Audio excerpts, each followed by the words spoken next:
What's going on, guys? It's your boy Jermane'S. Listen, I know you guys see the caption and stuff, but the situation between the United States and Iran just got more serious. And if you're an American living overseas or thinking about traveling or stuff like that, you know, what happens next will directly affect you. And we're going to talk about that without any filters, and we're just going to be truthful because over here we talk truth. Regardless, there's a ceasefire in effect between the two countries. You know what I mean? What happens next after the ceasefire? Nobody knows. Well, the thing is that this war is directly affecting a lot of expats living outside of the United States and in these foreign lands, from the economical pressure that it brings, and just the bare fact that a lot of people in the world think right now, regardless if it's true or not, think that we are the aggressor in this situation. I don't believe we are the aggressor. I believe that we are trying to save the world, honestly. And if you're an American living overseas, especially in some of these countries, in the Middle East or in Southeast Asia and stuff like that, you know what I mean? The view on you as an American is polarizing because a lot of people hates you and a lot of people are going to be loving you, and you just got to be careful.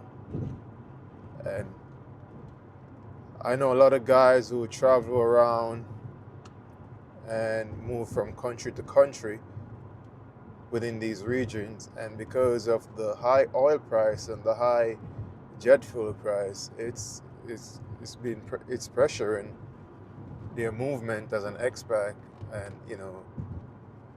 it is just crazy. Most people are watching this right now from their couch or whatever it is, think that this doesn't affect them. But if you have assets abroad or plan to travel abroad or living outside of the States right now, this is not really a conversation. This is not really an optional conversation, honestly. You have to really think about some of these stuff that's going on and how life-changing it is as an American living outside of your country, and how you think people might start viewing you if based on these situations. So let's run down how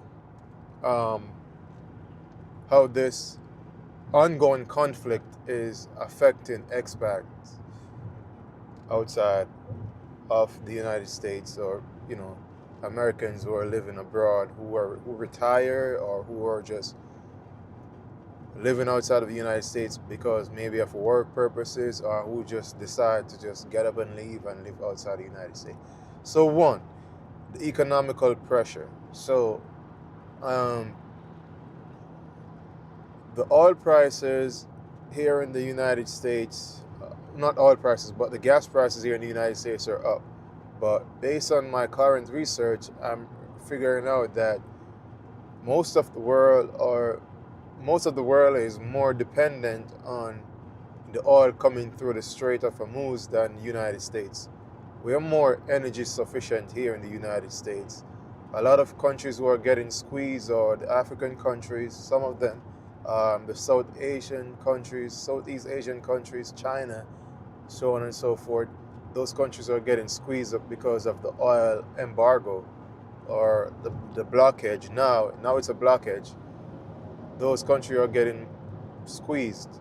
So if you're an expat living in those countries, you might see a significant rise in prices and oil prices, because ultimately oil is the lifeline of the world economy, and once the price of oil go up, everything is going to follow suit. So that's one area um, expats are getting affected by this oil embargo or war, whatever you want to call it at this point, or situation. Second, the stigma. You walking around flashing an American passport as the only source of identification might create some uncomfortable stigma for you, or might create some uncomfortable situation for you, because again, as I stated before, a lot of people will see you and your country you represent as heroic, and then a lot of people might not see it that way, depending on what area or what region of the world you're currently residing in. You know what I mean? So you have to be careful. I would say if you could get a local source ID from wherever country you are, that might be very, very beneficial. Or if you have a second passport, it might be very wise to carry that second passport with you around, and don't really use your American passport because of the ongoing situation. Again, the view on Americans is very, polarizing right now. And yes. Third, um, third, your assets. If you have assets overseas, or if you're well established in some of these countries that you're residing in as an expat, you have to be very cautious on how your assets, and you've got to be very cautious on the affairs of your assets, and how liquid your assets are, and how quickly you could move your assets out of the country, if needs be. If it comes to it, you gotta assess your entire portfolio and see how liquid you are, and if needs be, you need to relocate, or you need to go somewhere else. You gotta see how liquid you are in terms of how quickly you could move, and how quickly you could get things out of where you are to escape any sort of catastrophe that might be forthcoming. And how many? What's that? Number 3. Number 4.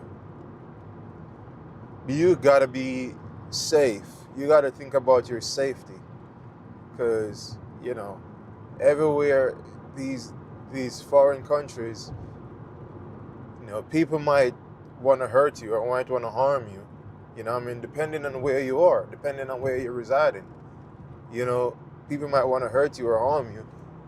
And this is a result of you being an American living overseas in these times and during this conflict.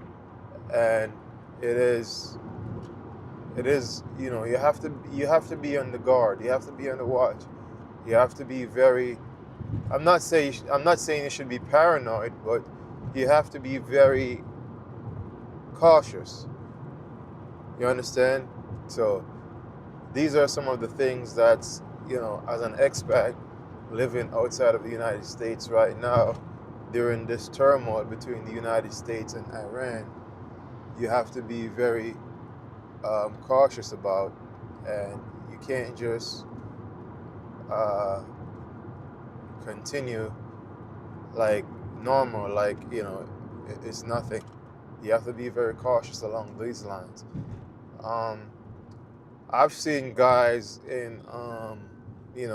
I've seen guys on YouTube saying that they were in Dubai, living in Dubai as a resident, or legally in Dubai or UAE, and they couldn't leave because of whatever the situation is. There was no flight coming out of it, And this was during the heights of the confrontation.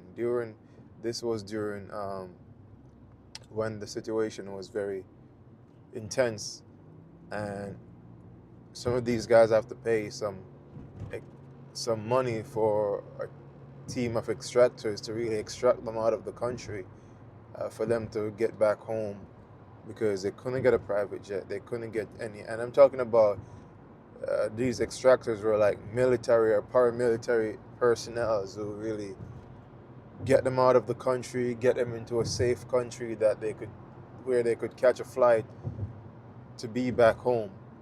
So that's the situation I'm talking about, you know. And another thing too, some of these countries where it was getting really rough and Iran was attacking them, sending a lot of drones there, you can't even video anything. You can't make any documentation or taking the pictures of the situation, of damaged buildings or of damaged areas, because the government of those countries were really cracking down on any foreigners taking any videos or pictures of the damages and posting it online for the world to see, because that's messing up their tourism dollars. And you know, some of those Middle Eastern countries are not just oil rich and want to remain oil rich, they're trying to diversify the economy, and most of them are getting into tourism and other aspects of finance and trade and stuff like that. So they didn't want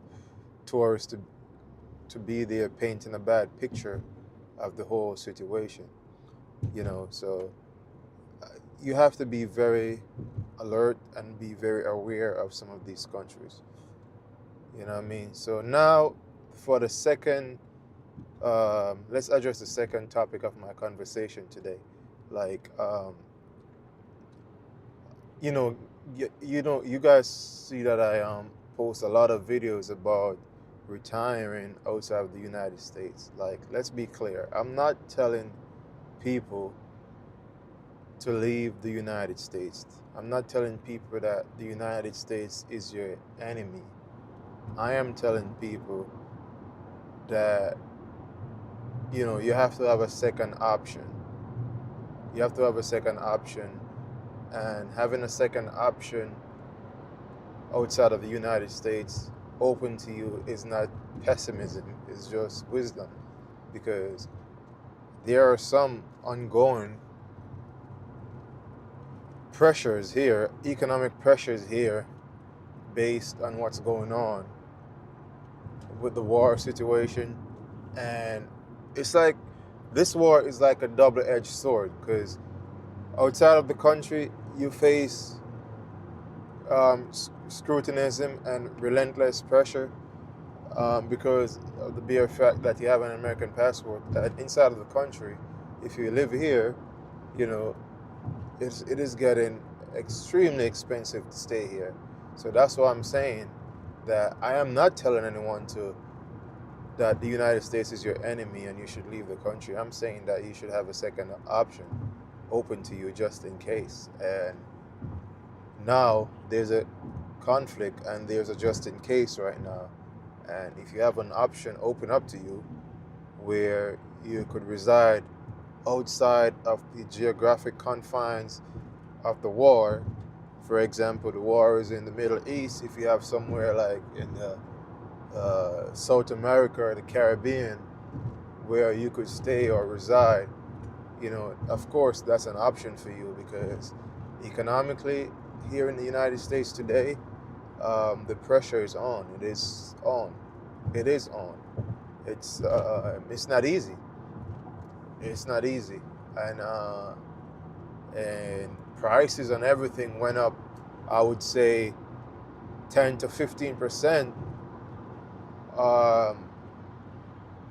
10 to 15% when the war started.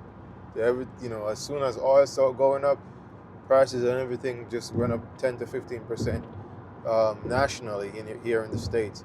So, you know, that's what I gotta say, guys. I'm not telling you to get up and just leave. I'm telling you to just be aware and, you know, have a second option open up for you. And that's not pessimism against the States. It's just wisdom. You have to be wise, and you know what I mean.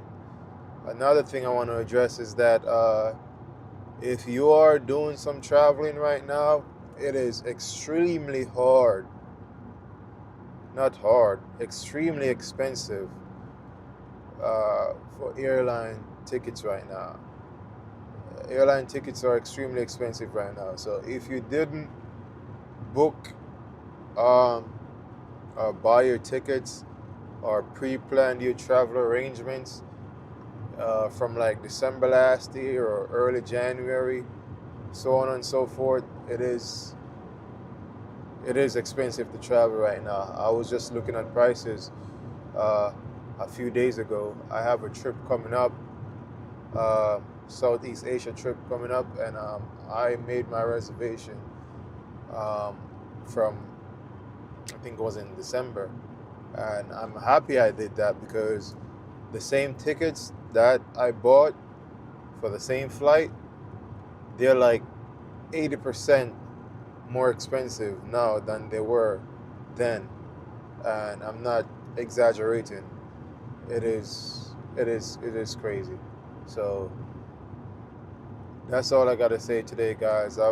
Please remember, like, comment, share, subscribe, click the notification bell so you'll be notified whenever I drop any content, guys. This is Jermaine Views. We talk truth on this channel, and we're gonna break it down for you guys and let you know what's going on. So peace. I'll see you.